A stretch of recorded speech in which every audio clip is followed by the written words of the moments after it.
Pernahkah Anda mendengar tuduhan ini, bahwa Yesus sebenarnya hanya mengajarkan agama Yahudi, dan seseorang bernama Pauluslah yang menculik ajarannya lalu mengubahnya menjadi agama baru yang kita kenal sebagai Kristen hari ini? Banyak kritikus, bahkan beberapa sejarawan, mengklaim bahwa Paulus adalah pendiri kedua kekristenan yang justru menyimpang dari pesan asli Yesus. Mereka berkata, Yesus bicara tentang kerajaan Allah, Paulus bicara tentang dirinya sendiri. Yesus taat pada Taurat, Paulus menghapus Taurat. Jika tuduhan ini benar, maka iman kita selama ini berdiri di atas fondasi yang rapuh. Tapi jika tuduhan ini salah, maka kita perlu tahu kebenarannya. Mari kita gali bersama.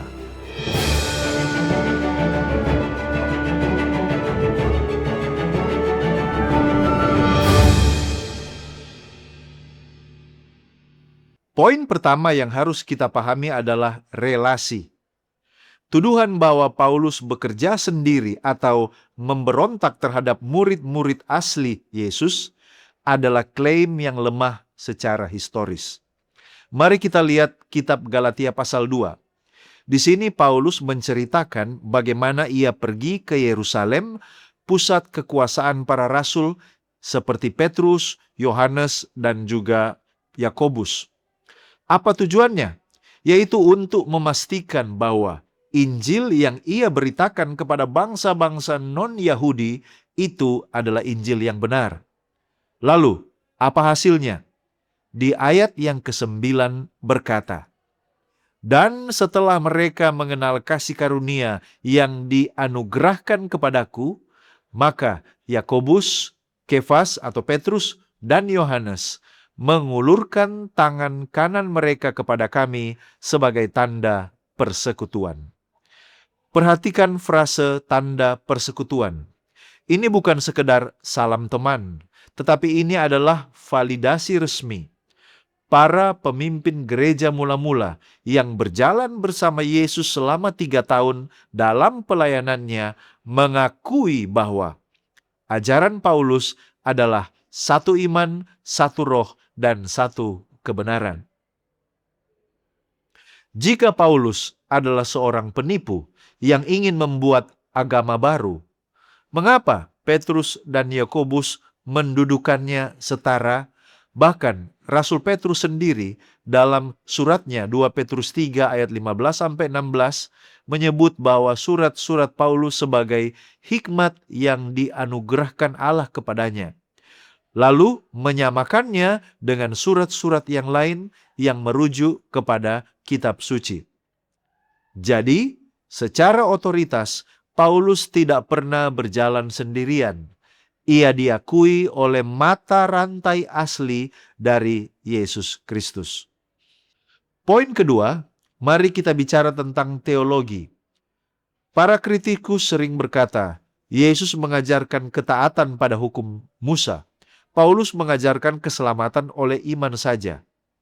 Apakah ini kontradiksi? Mari kita dengar suara Yesus dalam Markus 2 ayat 17. Yesus berkata, "Bukan orang sehat yang memerlukan tabib, tetapi orang sakit. Aku datang bukan untuk memanggil orang benar, tetapi orang berdosa." Yesus menekankan bahwa tidak ada yang bisa menyelamatkan diri sendiri melalui kesempurnaan hukum. Kita semua sakit. Sekarang, mari dengar kata Paulus dalam Roma 3 ayat 23-24. "Karena semua orang telah berbuat dosa dan oleh kasih karunia telah dibenarkan dengan cuma-cuma." Apakah ini berbeda? Tidak. Ini adalah bahasa yang sama. Yesus adalah dokter yang datang untuk orang sakit, dan Paulus adalah yang menjelaskan resep obatnya, yaitu kasih karunia. Bahkan tentang hukum, Yesuslah yang pertama kali menggenapinya.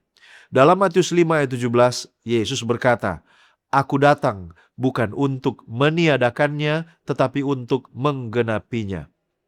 Paulus tidak menghapus hukum karena ia benci hukum. Paulus menjelaskan bahwa hukum itu seperti cermin. Cermin menunjukkan wajah kita kotor, tapi cermin tidak bisa mencuci wajah. Yesuslah yang mencuci kita. Paulus hanya menjelaskan mekanisme teologis dari apa yang sudah Yesus kerjakan di kayu salib. Jadi, Injil Paulus adalah penjelasan resmi dari karya Yesus, bukan revisi atas ajaran Yesus. Poin yang ketiga adalah masalah akuntabilitas, dan ini sangat krusial. Kalau kita baca Kisah Para Rasul pasal 15, ini adalah momen di mana gereja mula-mula menghadapi krisis besar. Apakah orang non-Yahudi harus disunat dan menjadi Yahudi dahulu untuk menjadi Kristen? Paulus dan Barnabas berdebat hebat mengenai hal ini. Jika Paulus adalah bos yang ingin membuat agama sendiri, ia bisa saja memaksakan kehendaknya. Tetapi apa yang ia lakukan? Ia membawa masalah ini ke Dewan Rasul di Yerusalem. Ia memilih tunduk dan ia mau diuji. Lalu, keputusan sidang itu yang dipimpin oleh Yakobus yang adalah saudara Yesus adalah bahwa keselamatan adalah karena kasih karunia, bukan karena sunat. Dan keputusan ini ditulis dalam surat resmi yang dibawa kembali oleh Paulus. Bayangkan logikanya. Jika Paulus adalah seorang pemberontak yang ingin mendirikan kekristenan versi Paulus, ia tidak akan mau tunduk pada otoritas Yakobus dan Petrus di Yerusalem. Ia akan memisahkan diri. Fakta bahwa Paulus tetap berada dalam payung otoritas gereja Yerusalem, menerima keputusan mereka, dan menyebarkan ke jemaat-jemaat, membuktikan bahwa ia melihat dirinya sebagai bagian dari satu tubuh, bukan pendiri sekte baru. Dengan kata lain, ia adalah apologet. Ia adalah pembela, bukan inovator atau pencipta agama baru.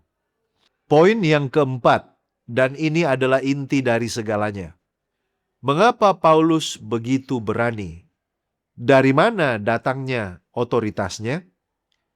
Paulus sendiri menjawab di 1 Korintus 15. Ia mendaftarkan daftar orang yang melihat Yesus bangkit. Dan di akhir daftar itu ia berkata, dan yang paling akhir dari semuanya itu, ia menampakkan diri juga kepadaku. Saudaraku, Paulus tidak belajar Injil dari manusia. Ia tidak duduk di kelas teologi Petrus. Tetapi dalam Galatia 1 ayat 12, ia tegas berkata, sebab aku bukan menerimanya dari manusia dan aku bukan diajarkan demikian, melainkan aku menerimanya oleh pernyataan Yesus Kristus. Peristiwa di jalan ke Damsyik di dalam Kisah Para Rasul 9 mengubah Saulus si penganiaya menjadi Paulus si rasul. Mengapa ini penting? Karena inti kekristenan bukan pada etika moral, tapi pada peristiwa kebangkitan. Jika Yesus tidak bangkit, maka Paulus hanya seorang pemimpi. Tapi keberanian Paulus untuk memberitakan kebangkitan di tengah budaya yang menolak kebangkitan orang mati, baik Yahudi maupun Yunani, menunjukkan bahwa ia benar-benar bertemu dengan pribadi yang hidup. Paulus tidak menciptakan Yesus, tetapi Paulus ditemui oleh Yesus. Poin yang kelima adalah mengenai penderitaannya. Biasanya orang menciptakan agama atau ajaran palsu oleh karena ada motivasi. Ada 3 hal: uang, kekuasaan, atau kenikmatan duniawi. Pertanyaan, apa yang didapat Paulus? Dengar keluh kesahnya di 2 Korintus 11 ayat 24-27. 5 kali aku disesah, 3 kali aku didera, 3 kali aku karam, dalam bahaya di kota-kota, di padang gurun, dan di laut. Paulus hidup dalam kemiskinan, sering dipenjara, dan akhirnya dipenggal kepalanya di Roma. Secara psikologis, orang bisa mati untuk kebohongan yang ia kira benar. Tetapi tidak ada orang yang rela menderita sedemikian rupa untuk kebohongan yang ia ciptakan sendiri. Jika Paulus tahu bahwa ia mengarang-arang cerita tentang Yesus saat ia dipukuli, saat ia dipenjara, saat menghadapi algojo, ia bisa saja mundur. Ia bisa saja berkata, "Oke, saya mengaku saya bohong." Tetapi dia tidak pernah melakukan hal ini.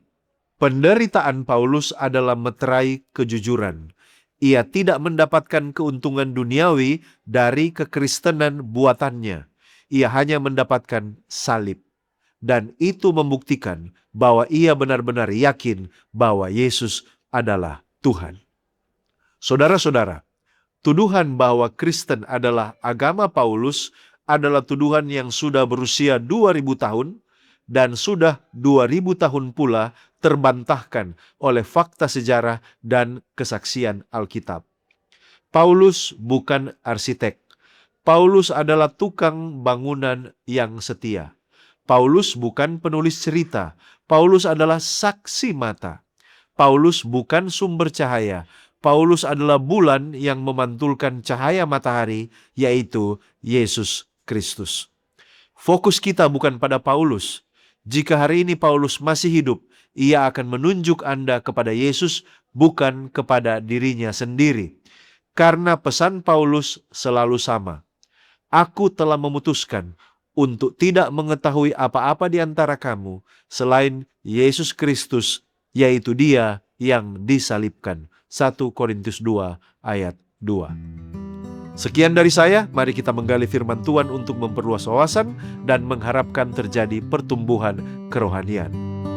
Jika Anda merasa diberkati dan dicerahkan oleh pembahasan ini, silakan bagikan video ini kepada orang-orang terkasih. Kita akan berjumpa kembali pada episode berikutnya, tetap di Depth Inside Growth. Tuhan Yesus memberkati.